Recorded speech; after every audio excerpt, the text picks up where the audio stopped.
What's going on, everybody? Welcome back to Hiddenheightsfarm vlog. I'm just getting off work and it's sprinkling a little bit and I'm walking out here. I'm gonna go feed the goats. They're not all running into the barn right now. It's a rarity to see them stay right here. So let's walk out here and take a little look at them. And while we're doing that, I was just reading some stuff on my phone on a news channel. I don't remember which one it popped up on. I think it was Fox News. But anyways, it was saying that the CDC or whatever agency that is that controls the disease control center, whatever, in America is issuing a warning saying that the coronavirus, they're warning people in America that the coronavirus could potentially cause everyday severity to activities, whatever that means. From what I understood is, it sounds like it might spread community-wide, from here to here. All these small communities, people get it, spread it to people, make everyday lives hectic. You know, going to work, going to the grocery store, going to Walmart, everyday activities, riding the bus, whatever.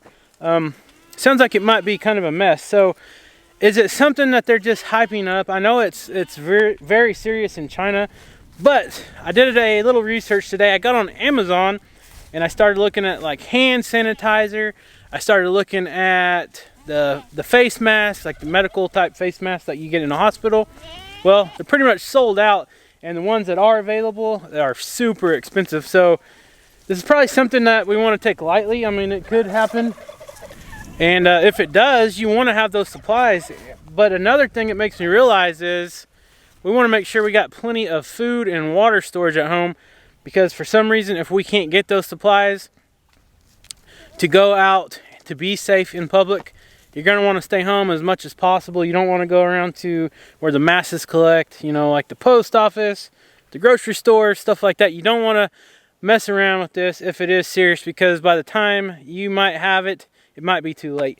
I'm not going to ramble on too much about it, but it did open my eyes a little bit that it potentially could be here now, a little wider spread than what we're seeing on the news. I did see last week on the news that the FBI just spent $40,000 on ordering the health face mask and hand sanitizer.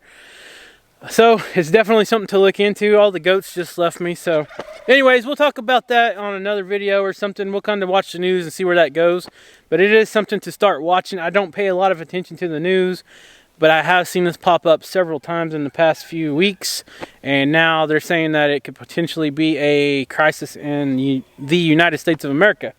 So that's something we're going to have to keep an eye on and be prepared. You know, we used to be into the prepping stuff a little bit.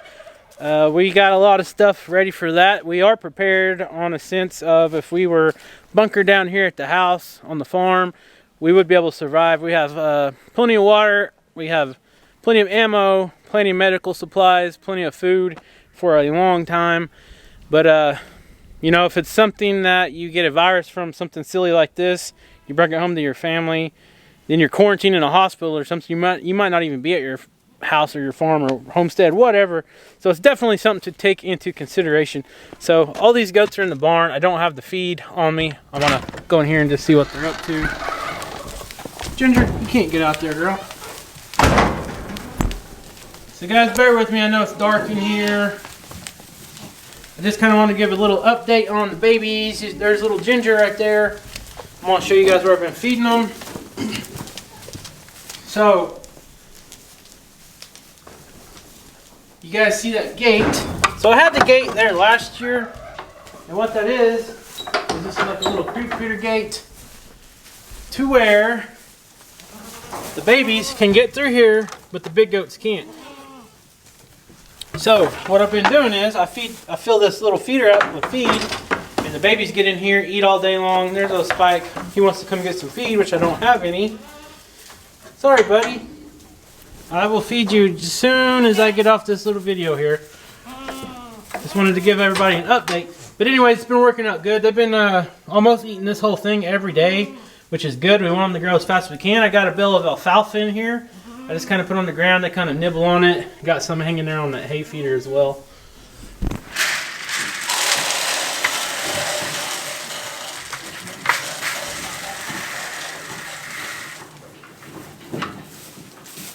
Here we go.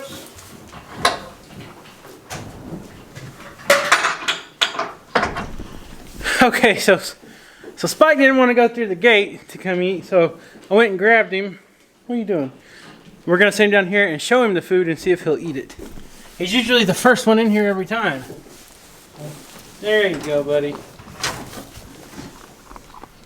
And you might see that orange paint on his head.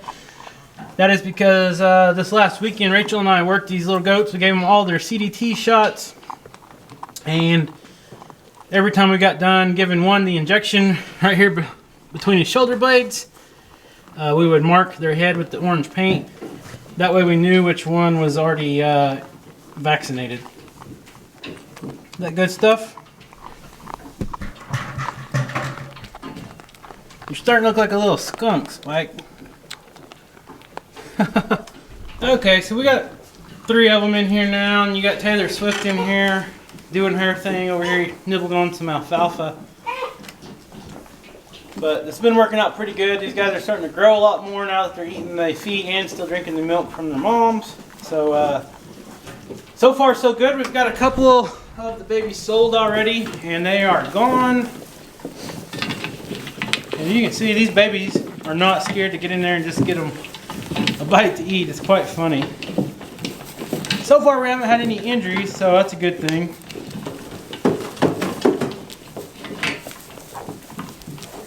Alright, let's go check out the pygmy Kikos and we'll get them fed and see how those babies are doing. So, we are out in the shop now where I got the chick brooder. And as you can see, these little guys and girls are growing super fast. They're pretty much got most of their feathers. I can't tell what our roosters and hens yet, of course. I think they're about, what, 2 weeks old now. And I'll keep them in here as long as I can, and then we'll probably move them out to the quail hutch over by the Kiko pen, the pygmy Kiko pen, I'm sorry. But just wanted to give you guys an update because I've had a couple people ask questions about the baby chicks. I haven't been showing them very much. But they go through this water and one thing of food, about 1 a day, so I gotta make sure I check on them every day. But there's only 10 of them, so it's not too bad. There's old Mojo waiting on his dinner. What do you say, huh? You ain't been on video in a while, have you? Alright, let's go eat.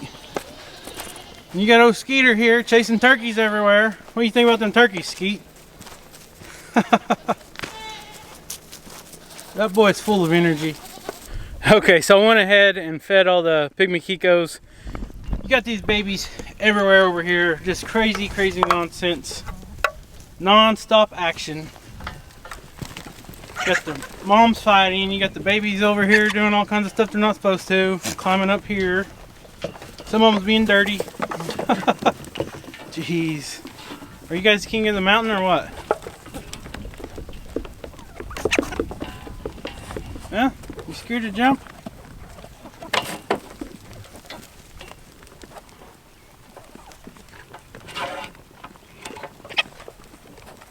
Alright, I'll leave you alone.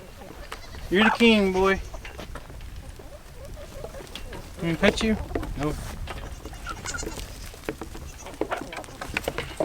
So, since these guys are way more active than the Spanish kids or the Kiko Spanish kids, I think I'm going to bring that little toddler play set over here. Look at them. Just crazy. There's so many of them. It's just non-stop over here. What I was saying is I think I'm going to bring that little play set with the slide over here and let these guys play on it for a while. The Spanish and the Kiko don't seem to play on it quite as much anymore. And these guys seem way more active over here. So I think I'm gonna bring it over here and see what they think about it. I think they'll love it. And I've got to try to get a few more bales of hay because I am out. I got to get on Craigslist or somewhere. Try to find somebody that's got some hay. Because we're not out of winter yet, and as you can see, they're pretty much down to nothing over here. They love these stumps, they love these cable spools and the rocks. They just love it. There goes Cammy. They're starting to lick on all these protein tubs and these mineral blocks. Uh-oh, they're all in here now. Let's go over here and see what they think.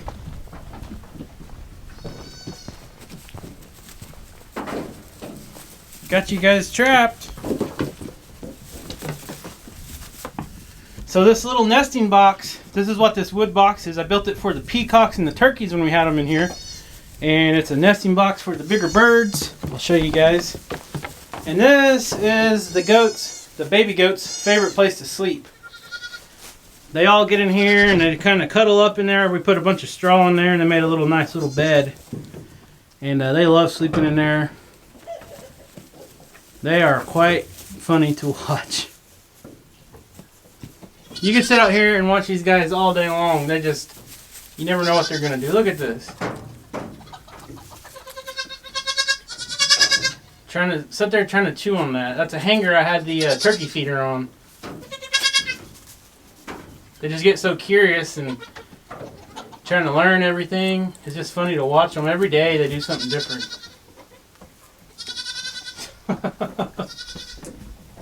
What do you think, Mojo? Huh? You been babysitting these guys?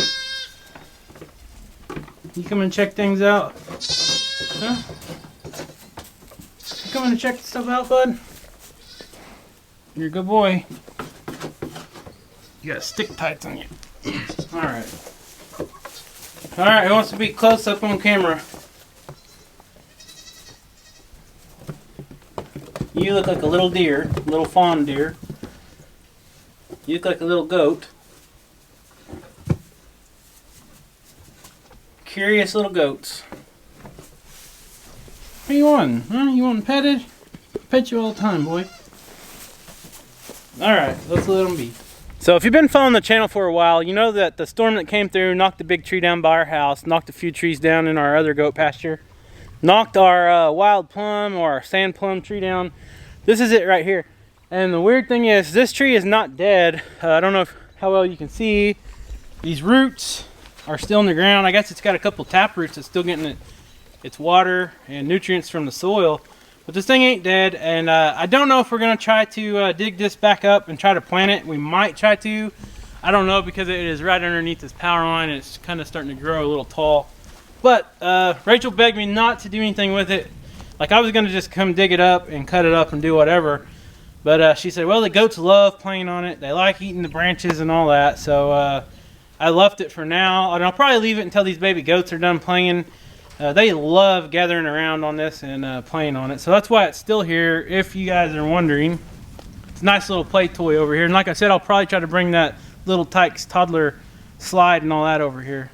So now the news, since I've been reading a little bit about it, and I know it's getting more serious, I'm going to read up a little bit more about this coronavirus. Is it more deadly than the regular influenza flu that we get here normally? You know, it's always a different strain, all this. I don't know much about it. I don't know. So it come to my attention, and now that the CDC and all these other agencies and stuff are issuing warnings, I'm going to look into it a little more and try to be a little prepared, a little more prepared. I don't know. What do we need to do? Do we need to get hazmat suits? Do we just need to get face masks in case we got to keep going out in the public? Because you can't just quit working. You got to keep going to work and making money for your family and this and that. You know, if a widespread disease takes over or whatever, you got to deal with it somehow. So I'm going to try to do a little more research on it. I know there's experts out there that are probably just laughing at it. There's probably experts out there saying people aren't taking it serious enough. I don't know. I'm going to do my own research, try to figure out a little bit more about it. Anyways, I just wanted to bring it up in this video because it's been on my mind lately. And what are you guys' comments on this whole coronavirus thing that's taken off in China? And I think South Korea has a lot of cases, and maybe even Italy and Iran as well. I don't know. We got plenty of goats to eat if we can't leave up here on the hill, so we won't have to worry about meat for a while. Right, Mojo? Mojo might not like that very well. But anyways, guys, the goats are doing great. They're growing. We're going to have a lot of these pygmy kikos for sale. Males and females. We're probably going to have some adult females for sale. I don't know what we're going to do with Jerkface Jr. We might keep him. We got to get a buck pen only built so we can keep all our bucks together where our females don't get rebred too quickly. And we will keep some of these little females back for sure. So if you guys are interested, send us an email and we will put you on the waiting list. We get a lot of messages and stuff like that, but it's hard to keep track on YouTube. So if you are interested in buying any of our goats, just send us an email and we'll get you put on the wait list, and we'll go from there. But guys, thank you so much for watching this video. If you like it, hit that subscribe button, leave a comment down below, and me and Mojo will see you next time.